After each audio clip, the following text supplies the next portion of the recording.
Hello, my friends, and welcome to Origins. My name's Don Chapman, and it's my privilege to be your host. You know, Origins is a forum where we take the evidence of science and we use it to validate the truth of creation. We do that by interviewing members of the scientific community who also believe that God's our creator, and I'm really got to tell you, I'm pumped about our show today. We have Dr. Paul Nelson with us. Dr. Nelson, how good to have you with us. It's really a treat. Thank you for inviting me. I've been looking at some of your stuff, and I'm just so excited for our folks to know what God has taught you to share. You're a member of the Discovery Institute in Seattle, and you also teach at Biola, and you live in Chicago. Right. So I spend a lot of time on airplanes. And your wife spends all your frequent flyer miles. Yes. When they get to be enough for an award, we go somewhere nice. Now, we're going to talk today about Dr. Seuss to get us started. Dr. Seuss, yeah. Biology. Help us with that. Well, Dr. Seuss Biology is a kind of lighthearted name for really what amounts to a pretty serious problem. And that is that evolutionary biologists, I would say since the time of Darwin, have picked up a bad habit. And in the Dr. Seuss sense, I'm referring particularly to a book I loved as a child, If I Ran the Zoo. Now, it makes a wonderful children's story, but it doesn't make for good biology. The real problem with Dr. Seuss biology is assuming that you know how to make animals better than they actually are. And then using that argument to say, well, that shows that they evolved, because if I can imagine a way to make them better, then surely God could have done that, or an intelligent designer could have done a better job. So in this program, we're going to look at some of these arguments and evaluate them carefully in terms of their evidential basis. I don't want to jump ahead of you, but it takes a pretty big ego to assume you could have done a better job than God. Oh, I tell you something, we don't even really know how proteins fold, single proteins. So to say that you could build a better panda, we'll talk about that, or a better airway for human beings, takes some hubris, I guess. Well, give us some examples. Go ahead. Well, have you ever choked on something? Yeah, I'm guilty of liking steak so much that I probably don't chew enough before I swallow it. Well, I've choked on things. It's scary. Yes. Do something for me. Put your fingertip on your Adam's apple and swallow. Kind of uncomfortable. Yes. But you feel a lot of motion there. A lot of things happening. Yeah, there's a complex system of cartilage and muscles that's doing an important job. I'll show you up at the board. Okay, I appreciate that.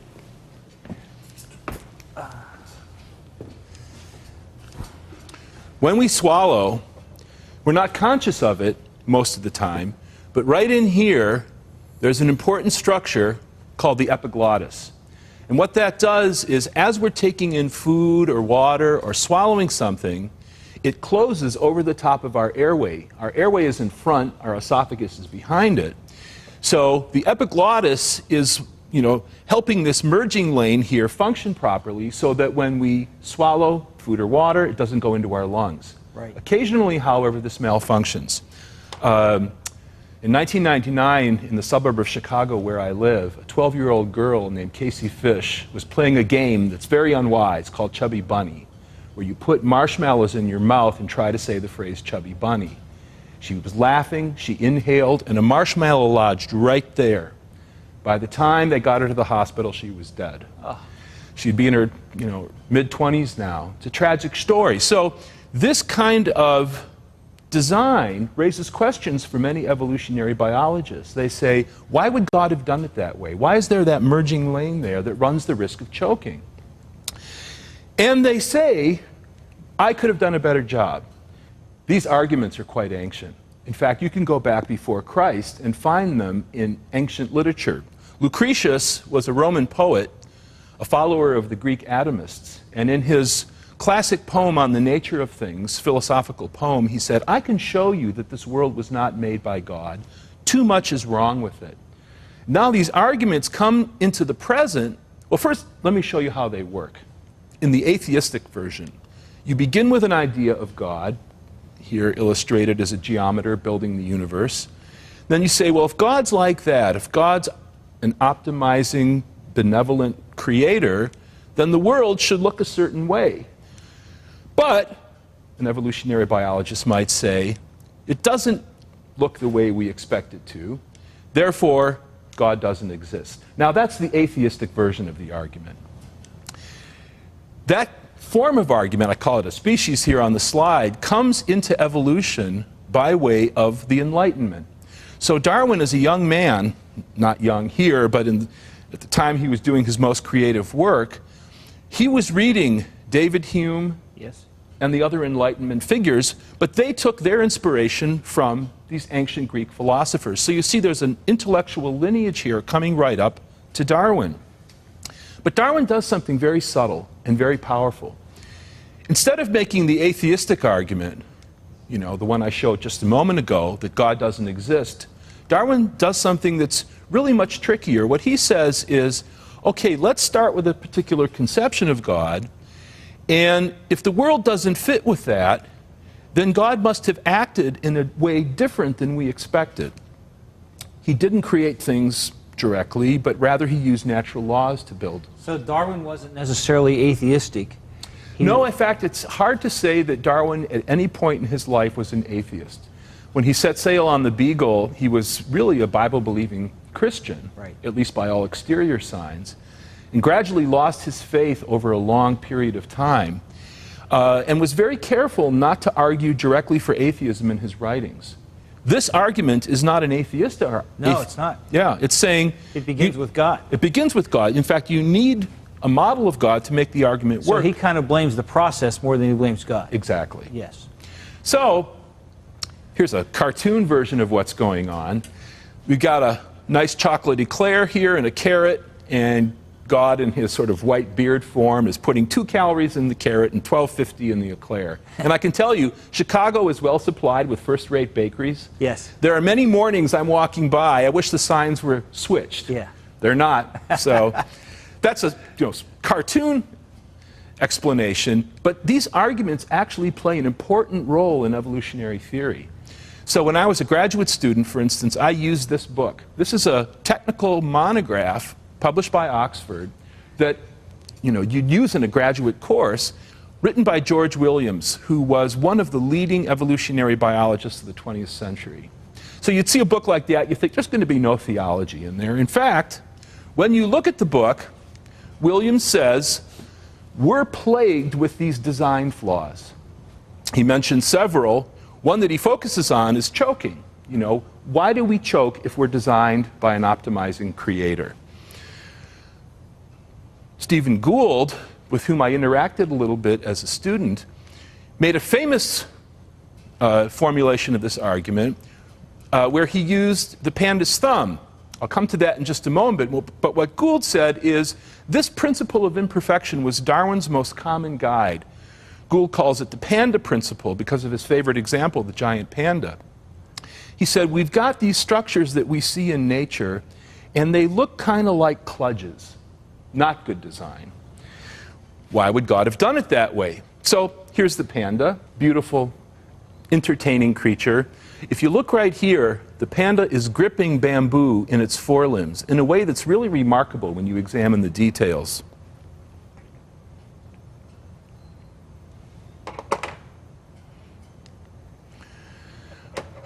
This is the panda's forelimb, and you can count the digits. 1, 2, 3, 4, 5. Those correspond to R5.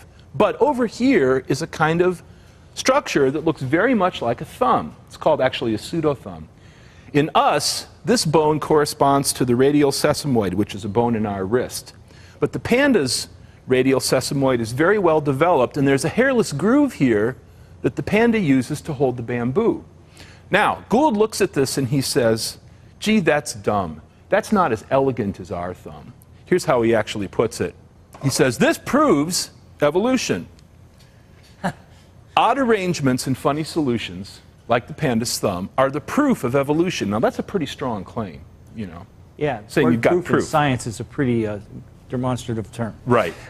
He says, these are paths that a sensible God, interesting phrase, I wonder how he knows that, paths that a sensible God would never tread, but that a natural process constrained by history follows perforce. So the argument works this way. You've got an intelligent designer, and you give that cause some characteristics, and that designer should make optimal design. But Gould says we see apparently suboptimal design in nature, And why would that designer have made things like that, given our assumption about his or its character? He then says, well, look, evolution, it's a blind natural process, will give you suboptimal design. Natural selection, for instance, doesn't make animals as perfect as they can be, just good enough to get by. But every now and then, natural selection will also produce optimal design. So the argument in a nutshell is that evolution is a better explanation for both apparent optimality and apparent suboptimality. Ergo, that's not a good explanation. Now, that's the logic of the argument in a kind of a cartoon form. So that's how these arguments work. Now, there's a problem here. This argument makes some assumptions that we ought to look at skeptically. I'll give you one example.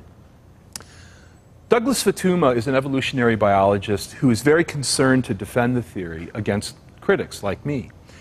And one of the examples he gives is blind cavefish.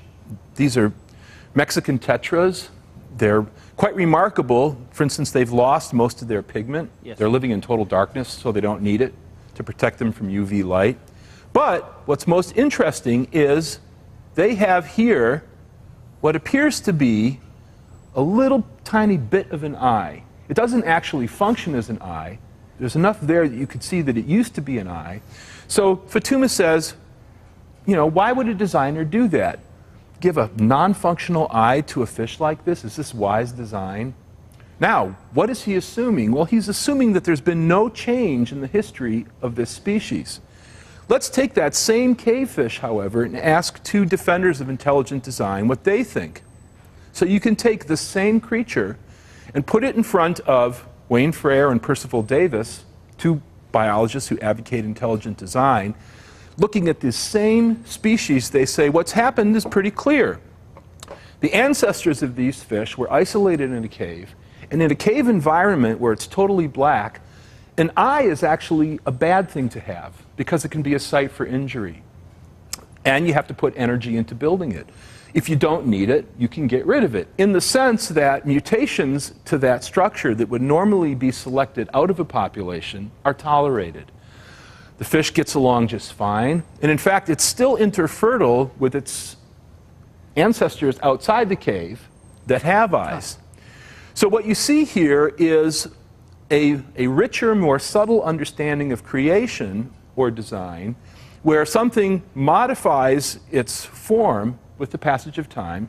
God built adaptability into the fish. Yes. And when something has potential for danger, but it's not needed in that environment, then God just lets it kind of devolve. You can lose information. Yes. Insects on islands often lose their wings. Wow. Because if there's no predators around, they don't need them. Insects in caves often lose pigment because they don't need it to protect them from UV light. So it's possible to lose information. The bottom line is, if you give a theory of design or a theory of creation all the explanatory resources that it can properly use, it can handle a puzzle like this quite readily. In fact, can predict something like blind cavefish. That's a tremendous illustration, and it really helps. We have to go to a break right now. When we come back, Dr. Nelson has a story about airplanes that I don't want you to miss, so don't go away. We'll be right back.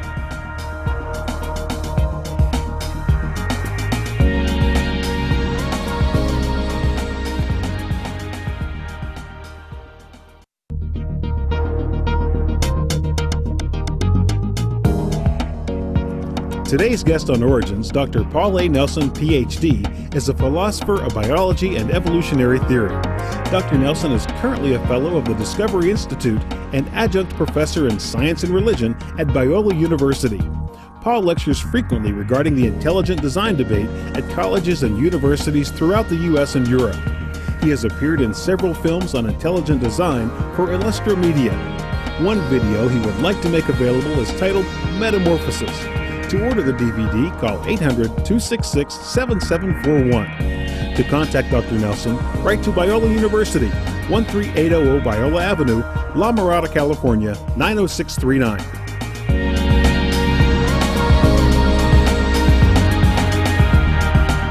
We are back with Dr. Nelson, and you have for us a great example from the field of aviation. I'm anxious for our people to hear this.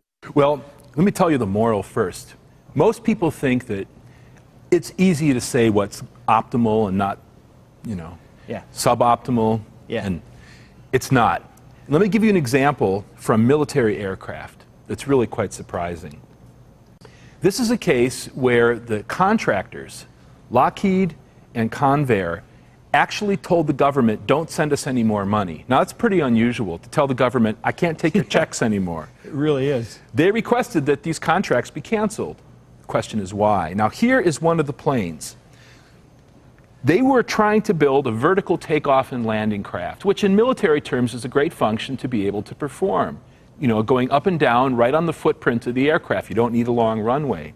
So here it is, and it's plane standing on its tail. You can see how robust the tail is down there. This plane actually never landed in that configuration. And see if you can figure out why. Yeah. Well, I'll tell you, I hope they don't have, this is going to sound a little bit prejudicial, but I hope they don't have a woman driving it. That's all I'm saying. Look at the cockpit. Yeah, parking parallels nothing compared to this. Yeah.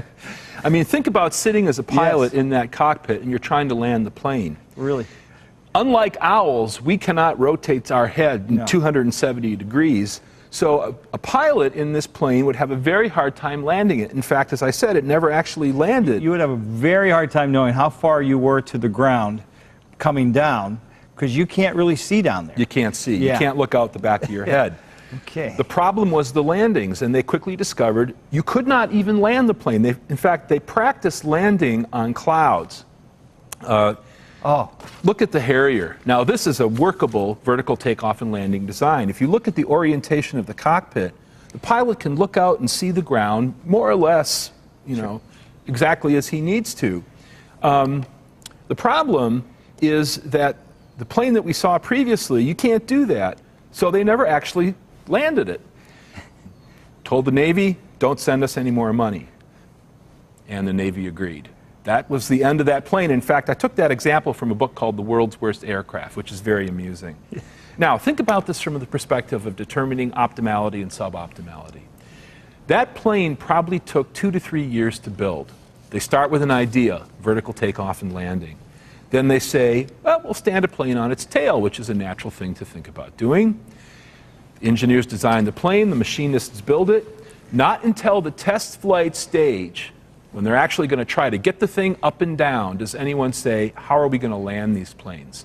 The moral of the story is it's not easy to determine what would be the best design or the worst design or something in the middle. Until it's functioning. Until it's actually functioning. And these are things that we make. We make airplanes. So when we go back to the Panda, the question you should ask is, how do you know that it's suboptimal? I actually had a conversation with Stephen Gould in his office at Harvard about this, and he said, Paul, just look at it. It's obviously not optimal. Well, I'll tell you what, in a bamboo stripping competition, between this thumb and that one, they'd win hands down. No pun intended. All right. So the real problem that Gould was having was that he was looking at a human thumb and thinking, this isn't as good, but we don't live where the Panda lives. Exactly. Yes. And the Panda's using its forelimb in a very different way. So what I did is I said, I don't accept this judgment from Gould. I'm going to go to the natural history literature and look at what other people have said about the thumb. Turns out, almost everyone, in fact, I can't think of a single exception, among the observers of the giant panda, they said these creatures are remarkably dexterous. They can pick up little pieces of bamboo, hold sugar cane or a slice of bread, or grip a tin dish in its forelimb. They're probably the most dexterous carnivores on the planet. A female panda in China was observed to pick up single straws or little candy discs like a Necco wafer. And in fact, the Japanese team examined how that whole structure worked, and they determined that it worked with just amazing precision when all the pieces came together. So when I asked Gould one-on-one, what's the evidence, he didn't provide it. And what bothers me is when you look at the available evidence, it points completely in the opposite direction. Let's go back to the human airway. That's what we started with. What would be an obvious fix? Well, to separate them so that they don't have a collision point there. Right, you get rid of that merging line. line. Yeah, that's right.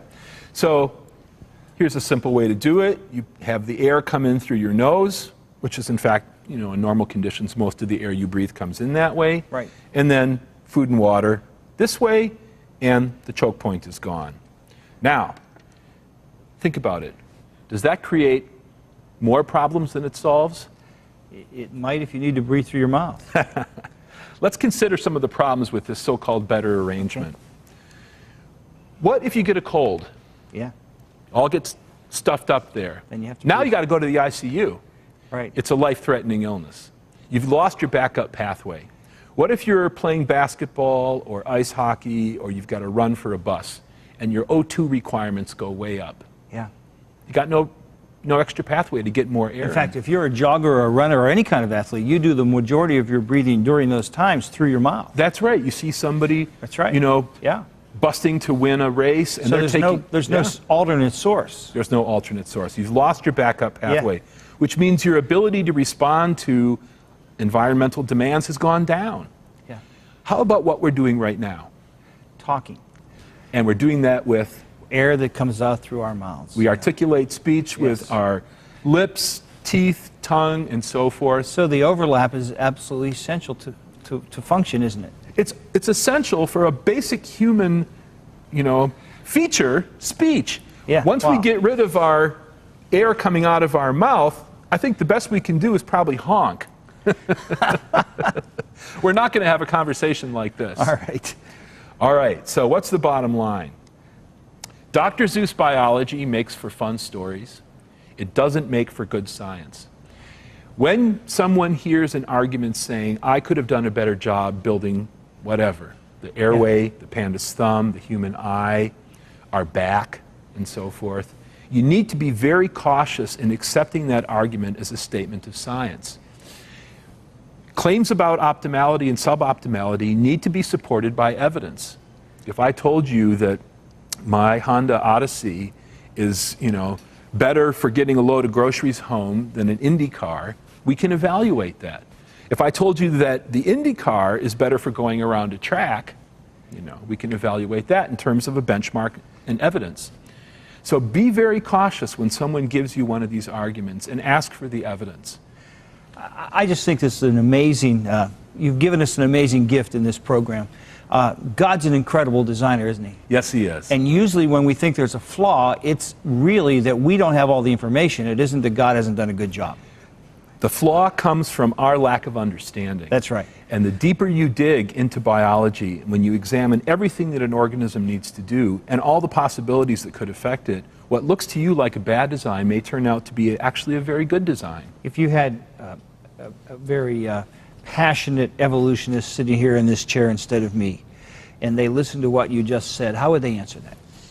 I think what they would say is give science more time. Time is always a thing. Well, we just haven't done what we've done enough yet. there comes a point, however, when the question you're putting to nature needs to change.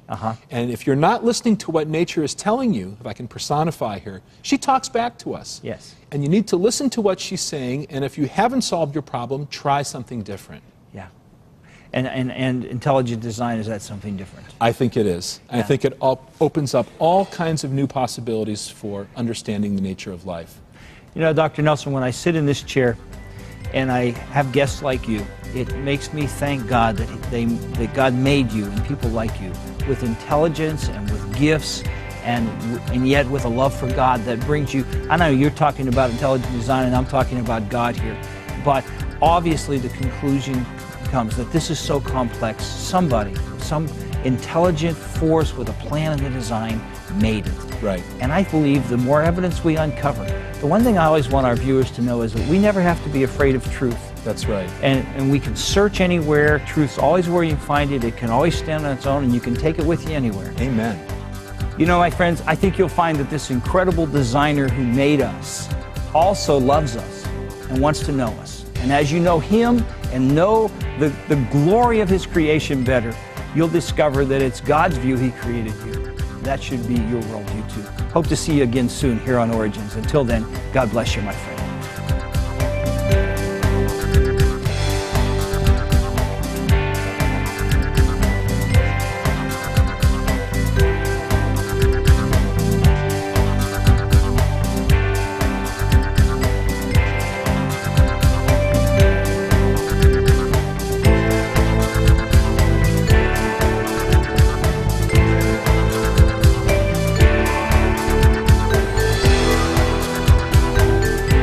thank you for watching this edition of Origins.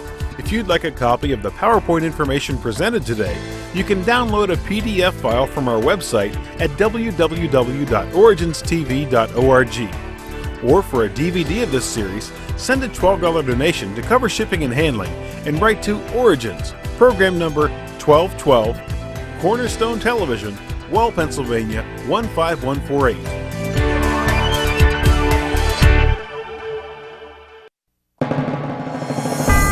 Origins is made possible by the faithful prayers and the financial support of you, our Cornerstone Television family.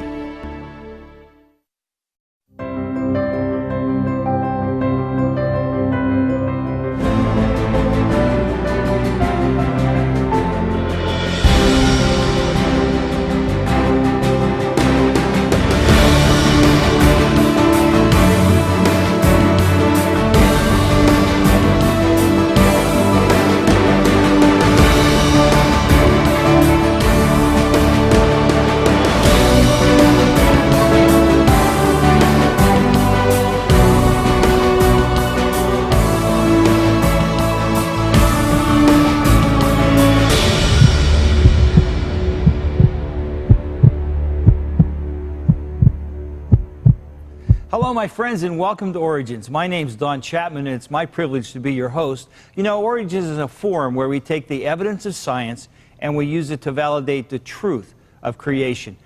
In the Dr. Seuss sense, I'm referring particularly to a book I loved as a child, If I Ran the Zoo. Now, it makes a wonderful children's story, but it doesn't make for good biology. The real problem with Dr. Seuss biology is assuming that you know how to make animals better than they actually are. And then using that argument to say, well, that shows that they evolved, because if I can imagine a way to make them better, then surely God could have done that, or an intelligent designer could have done a better job. So in this program, we're going to look at some of these arguments and evaluate them carefully in terms of their evidential basis. I don't want to jump ahead of you, but it takes a pretty big ego to assume you could have done a better job than God. Oh, I tell you something, we don't even really know how proteins fold, single proteins. So to say that you could build a better panda, we'll talk about that, or a better airway for human beings, takes some hubris, I guess. Well, give us some examples. Go ahead. Well, have you ever choked on something? Yeah, I'm guilty of liking steak so much that I probably don't chew enough before I swallow it. Well, I've choked on things. It's scary. Yes.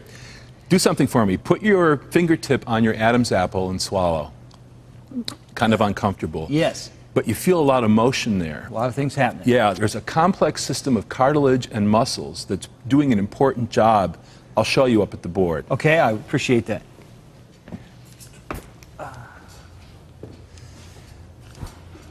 When we swallow, we're not conscious of it most of the time, but right in here, there's an important structure called the epiglottis. And what that does is, as we're taking in food or water or swallowing something, it closes over the top of our airway. Our airway is in front, our esophagus is behind it. So the epiglottis is, helping this merging lane here function properly so that when we swallow food or water, it doesn't go into our lungs. Right. Occasionally, however, this malfunctions. In 1999, in the suburb of Chicago where I live, a 12-year-old girl named Casey Fish was playing a game that's very unwise called Chubby Bunny, where you put marshmallows in your mouth and try to say the phrase Chubby Bunny. She was laughing, she inhaled, and a marshmallow lodged right there. By the time they got her to the hospital, she was dead. Oh. She'd be in her, mid-20s now. It's a tragic story. So this kind of design raises questions for many evolutionary biologists. They say, why would God have done it that way? Why is there that merging lane there that runs the risk of choking? And they say, I could have done a better job. We do that by interviewing members of the scientific community who also believe that God's our creator. And I'm really got to tell you, I'm pumped about our show today. We have Dr. Paul Nelson with us. Dr. Nelson, how good to have you with us. It's really a treat. Thank you for inviting me. I've been looking at some of your stuff, and I'm just so excited for our folks to know what God has taught you to share. You're a member of the Discovery Institute. in Seattle, and you also teach at Biola, and you live in Chicago. Right. So I spend a lot of time on airplanes. And your wife spends all your frequent flyer miles. Yes, when they get to be enough for an award, we go somewhere nice. Now, we're going to talk today about Dr. Seuss to get us started. Dr. Seuss, yeah. biology. Help us with that. Well, Dr. Seuss biology is a kind of lighthearted name for really what amounts to a pretty serious problem. And that is that evolutionary biologists, I would say since the time of Darwin, have picked up a bad habit. And